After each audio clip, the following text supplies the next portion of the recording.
নমস্কার, welcome to astrology miracle channel. তুলা রাশির বার্ষিক রাশিফল আলোচনার এই ভিডিও 2024-এর বার্ষিক রাশিফল তুলা রাশির কী হতে পারে ডিটেলস এই ভিডিওতে আমরা আলোচনা করব। তুলা রাশির ক্ষেত্রে এই বছরটা অ্যাকচুয়ালি বলতে চাইছে যে বছরটা খুব মহত্বপূর্ণ এবং আপনার জন্য এবং নিজের জন্য ভাবার জন্য এটা বলছে। শুধু নিজের জন্য কিছু করার জন্যই আপনাকে বেশি ফোকাসড রাখতে হবে এরকম একটা কিন্তু ইন্ডিকেশন থাকছে। কেরিয়ার, জব, বিজনেস, প্রেম, শিক্ষা, স্বাস্থ্য, কেবল এই ব্যাপারগুলোতে নিজের জন্য কিছু করে নেওয়ার বছর ধরতে পারেন 2024। বর্ষফলে আমরা জেনারেলি বৃহস্পতি, শনি, রাহু, কেতুর যে ট্রানজিট থাকে সেই হিসাবে আমরা বর্ষফলটা আলোচনা করি। তো এখানে তিনটে প্ল্যানেটের যে ট্রানজিট চলছে তুলা রাশির ক্ষেত্রে, বৃহস্পতি, রাহু, কেতুর অবস্থান খুব শুভ ধরতে পারেন। শুভ বলছি, শনি একটু কিন্তু থাকলেও স্বক্ষেত্রী অবস্থায় এবং মূল ত্রিকোণে আছে, এটাও খুব একটা খারাপ কিন্তু দাঁড়াচ্ছে না।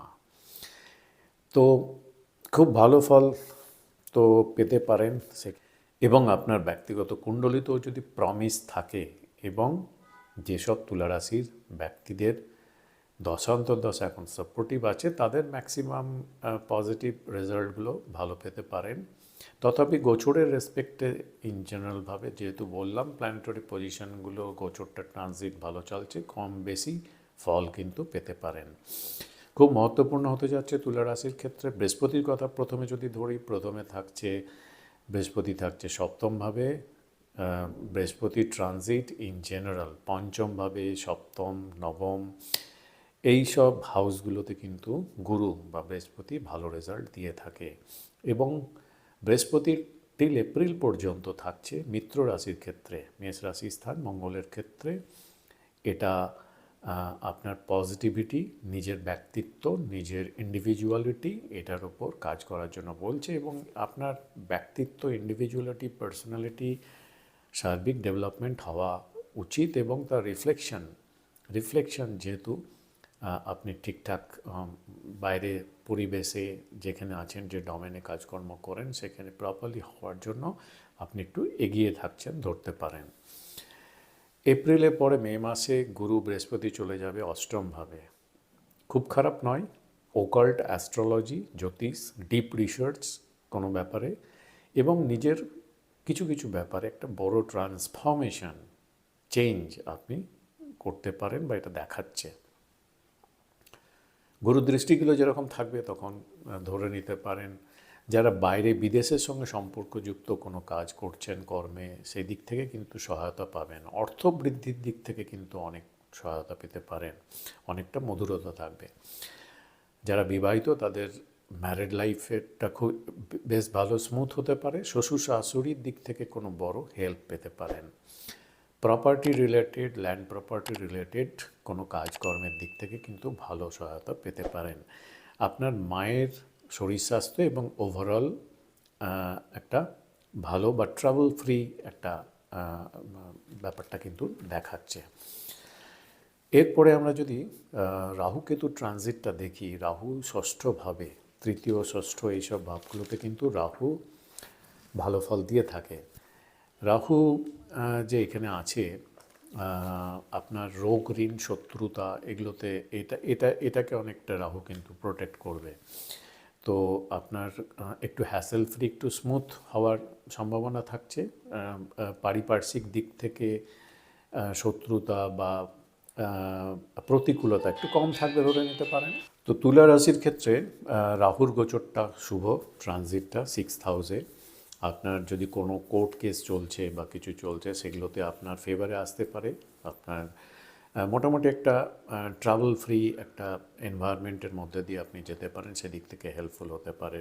যদি আপনার ক্রেডিটের পার্টটা খুব বেড়ে গেছিলো, বেশ কিছু লোন হয়ে গেছিলো, ম্যানেজ করতে পারছিলেন না, সেই দিক থেকে কিন্তু তার একটা শুরু হওয়া বা একটা ম্যানেজেবল পজিশনের জায়গা রাহু কিন্তু এখান থেকে হেল্প করতে পারে বা একটা হিলিং করতে পারে। তো এদিক থেকে রাহুর গোচরটাও কিন্তু তুলা রাশির ক্ষেত্রে অনেকটা ফেভারে থাকছে, ভালো ফল রাহু থেকে পেতে পারেন। এবং এই ফলটা যদি আরও একটু ভালো পেতে চান তাহলে কি করা যেতে পারে? রাহু আছে দেখুন মীন রাশির স্থানে, মীন রাশির ক্ষেত্রে অ্যাকচুয়ালি কোন প্ল্যানেটটা উচ্চস্থ হয়? শুক্র উচ্চস্থ হয়। তাহলে শুক্রর জন্য কিছু রেমেডি করতে পারেন। তাহলে আপনি রাহুর ফলটা দেখুন, এইভাবে কিন্তু ক্যালকুলেশন হয়। রাহুর ফলটা আপনি যদি ভালো পেতে চান, তাহলে যে ঘরে রাহু আছে সেই ঘরে যে প্ল্যানেটটা উচ্চস্থ হয় তার যদি রেমেডি করতে পারেন, তাহলে কিন্তু আপনার এই ব্যাপারগুলো আরও ভালো হতে পারে, আরও ফেভার পেতে পারেন। শুক্র মানে কি বোঝায়? শুক্র মানে বোঝায় প্রেম, ভালোবাসা, পরিষ্কার পরিচ্ছন্নতা, ক্রিয়েটিভিটি বোঝায়। মাতা লক্ষ্মীর কারক গ্রহ ধরতে পারেন, ধনের কারক গ্রহ ধরতে পারেন। তাহলে কিভাবে আপনি শুক্রের হিলিং করতে পারেন? পুজো শুক্রর জন্য আপনি মা লক্ষ্মীর পুজো করতে পারেন। স্ত্রীদের বেশি সম্মান, রেসপেক্ট দেওয়ার ব্যাপারটা আপনাকে দেখতে হবে। এটা করলে আপনার ক্রিয়েটিভ ব্যাপার দিকতে, ক্রিয়েটিভ ভাবনা, ক্রিয়েটিভিটির কিছু কাজকর্ম করা, এগুলো আপনি করতে পারেন। একটু নিজের পোশাক পরিচ্ছদ একটু আপগ্রেডেড মানের একটু পরিধান করার চেষ্টা করুন। নিজেকে একটু কালারফুল রাখুন, পরিষ্কার পরিচ্ছন্ন ভালো পোশাক, ডিজাইন পোশাক এগুলো একটু পরার চেষ্টা করুন। এক কথায় নিজেকে একটু স্টাইলিস্ট রাখুন, তাহলে শুক্রের হিলিং হতে পারে। একটা ভালো টোটকা এ সম্পর্কে যখন মাথায় এলো বলে দিই। আপনি যখন কোনো কাজ করতে যাচ্ছেন, তখন একটা জিনিস করতে পারেন, ভালো সুগন্ধি আপনি আমাদের যে হাতটা এখানে শুক্রের পজিশন হচ্ছে এই জায়গাগুলো, এইখানে একটু স্প্রে করবেন এবং বডিতেও ভালো করে স্প্রে করে আপনি কাজে বেরোন। দেখবেন আপনার আর্থিক দিকের বেনিফিট আসতে পারে এবং যে কাজটা করতে যাচ্ছেন সেই কাজটা ডেফিনেটলি অনেকটা আপনার ফেভারে আসবে। তো এই টোটকাটাও করতে পারেন, এইভাবে আপনি শুক্রের হিলিং করতে পারেন। তাহলে আপনি রাহুর রেজাল্টটা আবার আপনি অনেকটা ভালো পেতে পারেন। আবার কেতু ভালো পজিশন আছে দ্বাদশভাবে। কেতু তো এমনি মোক্ষের কারক গ্রহ। তো দ্বাদশভাবে যখন থাকছে, সেখানে স্পিরিচুয়াল নলেজ আপনার কিন্তু অনেকটা আপগ্রেড করবে। হসপিটালিটি ইন্ডাস্ট্রি বা হসপিটালিটি ডোমেনে যারা কাজ করেন, যারা হসপিটালে কাজ করেন, সেবামূলক কাজকর্ম করেন, বিদেশের কোনো ব্যাপারে কাজ করেন, সেই সব কাজকর্মে কিন্তু আপনারা ভালো রেজাল্ট পেতে পারেন। কেতু রেমেডি মানে এখানে রেমেডি একটা কী করা যেতে পারে যাতে আরও ভালো এগুলো আরও নিজের ফেভারে আসে, নিজের ফেভারে মানে ইউনিভার্সের ব্যাপারগুলো আপনার দিকে আরও ফেভারে কীভাবে আনা যেতে পারে। তো এখানে কেতুর হিলিং করতে গেলে, কেতু আছে দেখুন কন্যা রাশির স্থানে বুধ, মার্কারি উচ্চস্থ হয়। তাহলে বুধের কোনো রেমেডি করতে পারেন। কি করতে পারেন? বিষ্ণু সহস্র নাম করতে পারেন, গণেশের পুজো করতে পারেন, গ্রিন কালারের ইউসেজ একটু ভালো করতে পারেন, বাড়াতে পারেন। প্রচুর নলেজ গ্যাদার করার চেষ্টা করুন, এইভাবে বুধের হিলিং হতে পারে। তো দাঁড়ালো কি, তুলা রাশির ক্ষেত্রে বৃহস্পতি আমাদের যে গোচরটা চলছে সেটা ফেভারে আছে, রাহু কেতু ফেভারে আছে। দেখুন এই রাহু এইগুলো হচ্ছে ম্যালিফিক প্ল্যানেট এবং এখন এই যে কলিযুগ, মেটেরিয়ালিস্টিক ভোগসুখের যুগ, এখানে কিন্তু এই নেগেটিভ প্ল্যানেটগুলোই যদি নেগেটিভ হাউসে থাকে তাহলে কিন্তু ভালো রেজাল্ট পাওয়া যেতে পারে। এগুলোকেই কিন্তু কাজে লাগাতে হয়। নেক্সট আমরা দেখব শনি যে পজিশন থাকছে তুলা রাশির ক্ষেত্রে, পঞ্চমভাবে থাকছে শনি। তুলা রাশির ক্ষেত্রে আগে ছিল শনির ঢাইয়া চলছিল, একটু টাফ ছিল। শনি সাড়ে সাতির মতো নয়, কিন্তু একটু কেরিয়ার বা একটু মেন্টাল অ্যাগনি এগুলো কিন্তু ছিল। পঞ্চমভাবে শনি গেছে, শনির পানৌতির কিছুটা চাপ কিন্তু থাকছে। যাদের ব্যক্তিগত কুণ্ডলিতে চন্দ্রের ওপর শনির প্রভাব নেই, মানে দৃষ্টির মাধ্যমে বা একসঙ্গে থাকা বা কোনোভাবে অ্যাফ্লিক্টেড নেই, তাদের ক্ষেত্রে অতটা ট্রাবল নয়। যাদের আছে ব্যক্তিগত কুণ্ডলিতে চন্দ্রের ওপর শনির প্রভাব আছে, দৃষ্টি বা কোনো মাধ্যমে একসঙ্গে থেকে বা একই পজিশনে থেকে, তাদের ক্ষেত্রে দেখবেন একটু পরিশ্রমটা একটু বেশি হবে, হার্ডশিপ, এবং কোনো কাজ হতে হতে বিগড়ে যাচ্ছে এরকম ব্যাপারগুলো থাকবে। কিন্তু বিগড়ে গেলেও মানে অনেক কিছু চাপ থাকলেও যদি ঠিকঠাক একটু ধৈর্য রাখা যায়, তাহলে দেখবেন যে পরিশ্রমের কিন্তু একটা রেজাল্ট ভালো পাওয়া যাচ্ছে। মানে at the end of the day মানে কিন্তু আপনার একটা প্রাইজ কিন্তু আপনার জন্য অপেক্ষা করছে। অনেক নিরাশ করার পরে আপনার জন্য একটা সারপ্রাইজ আনতে পারে। তো এটা ব্যাপার। তবে সবথেকে বড় ব্যাপার হচ্ছে ইচ্ছাশক্তি। শক্তির ওপরে কিন্তু কিছু নেই। ইচ্ছা শক্তি দিয়ে আপনি যে কোনো জিনিস, কোনো প্ল্যানেট, তো প্ল্যানেটস আর নিউট্রাল বডি ইউনিভার্সে, তো প্ল্যানেটরা তো ক্ষতি করে না। অ্যাকচুয়ালি প্ল্যানেটের এক একটা এক একটা টার্মে, এক একটা পিরিয়ডে, এক একজনের লাইফে এক একটা প্ল্যানেটের এনার্জির ভাইব্রেশন বেশি থাকে, সেই হিসাবে আপ ডাউনগুলো হয়। তো তার জন্য সবথেকে বড় রেমেডি হচ্ছে যে নিজের ইচ্ছা শক্তি বাড়ানোর জন্য আপনাকে কন্টিনিউয়াস প্রসেসে কাজ করতে হবে। আপনাকে মোটিভেশন লেভেল বাড়াতে হবে, আরও এডুকেশন, আরও নলেজের মাধ্যমে দেখতে হবে, সার্চ করে কি করলে আপনি এখান থেকে বেরিয়ে আসতে পারেন। এগুলো আপনাকে সবসময় একটু রিসার্চ মাইন্ডে, একটু ওপেন মাইন্ডে, কনসিয়াস মাইন্ডে থাকতে হবে। আর ইচ্ছা শক্তিকে যদি আপনি কন্ট্রোল করতে চান, তাহলে কি করতে হবে? রাহু কেতুকে কন্ট্রোল করতে হবে। রাহু কেতু মানে কি? রাহু কেতু তো কোনো প্ল্যানেট নেই। রাহু কেতু হচ্ছে নর্ড অফ দ্য মুন বলতে পারেন, চন্দ্রের নর্ড এটা। তো চন্দ্র মানে কি? মনকে কন্ট্রোল করতে হবে। মনের আবার কি 5টা ইন্দ্রিয় এবং 5টা জ্ঞানেন্দ্রিয়, এইটা আপনার কন্ট্রোলে আনতে হবে। আউটওয়ার্ড কোনো ব্যাপার আপনাকে কন্ট্রোল করবে, আউটওয়ার্ড সিচুয়েশন, অকারেন্স, সেটা যেন না হয়। নিজের কন্ট্রোলে নিজের জ্ঞানেন্দ্রিয় এবং আপনার পঞ্চেন্দ্রিয় যদি কন্ট্রোলে রাখতে পারেন, তাহলে আপনার ইচ্ছাশক্তি আপনার নিজের হাতে থাকবে।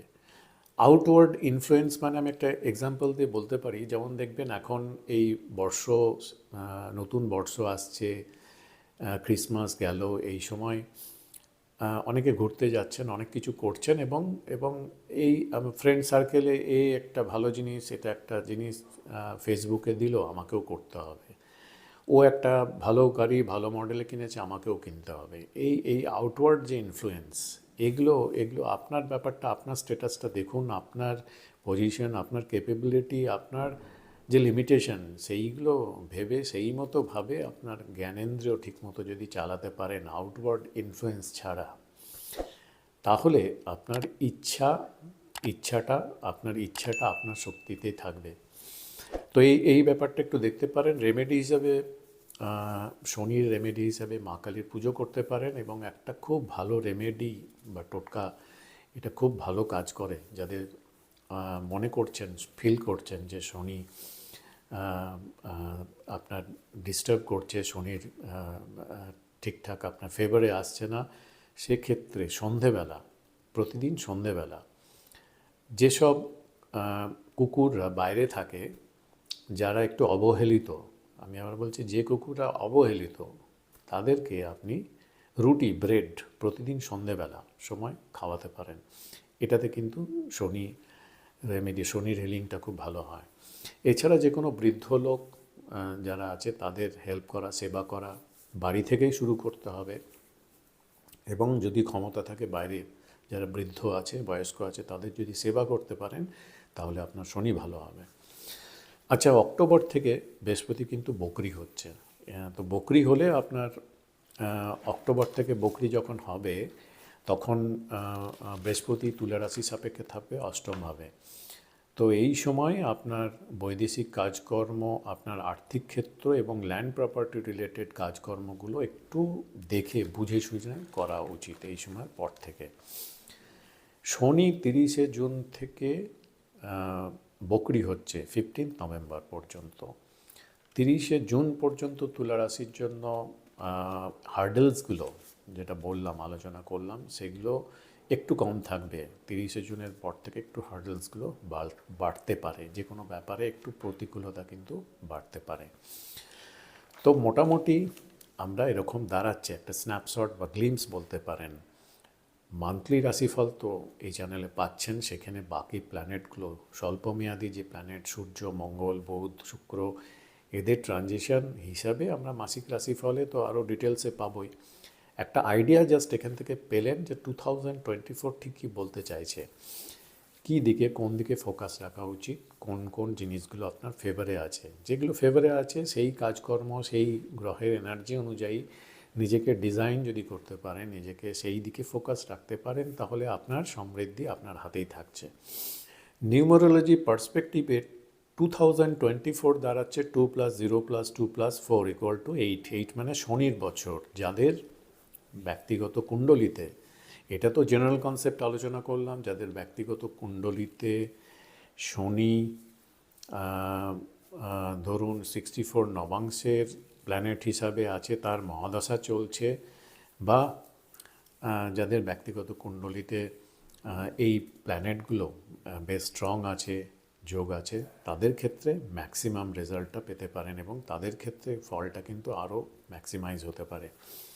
আপনি কি জানতে চান আপনার কুণ্ডলী হিসাবে ঠিক 2024 কীরকম দাঁড়াচ্ছে? যদি ইন্টারেস্টেড থাকেন, আমি অনলাইন কনসালটেন্সি দিয়ে থাকি। এটার ডিটেলস আপনারাই দেখবেন।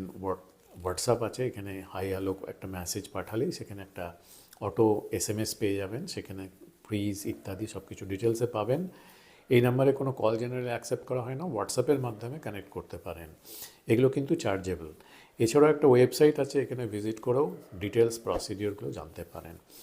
তো আজকের মতো এই পর্যন্তই। নতুন বছর আপনাদের আশা করব অনেক সুখ, সমৃদ্ধি এবং শান্তির এনে দেয়, প্রত্যেকের জীবন আনন্দময় হয়ে উঠুক এই কামনা করে ভিডিওটা সমাপ্ত করছি। ধন্যবাদ।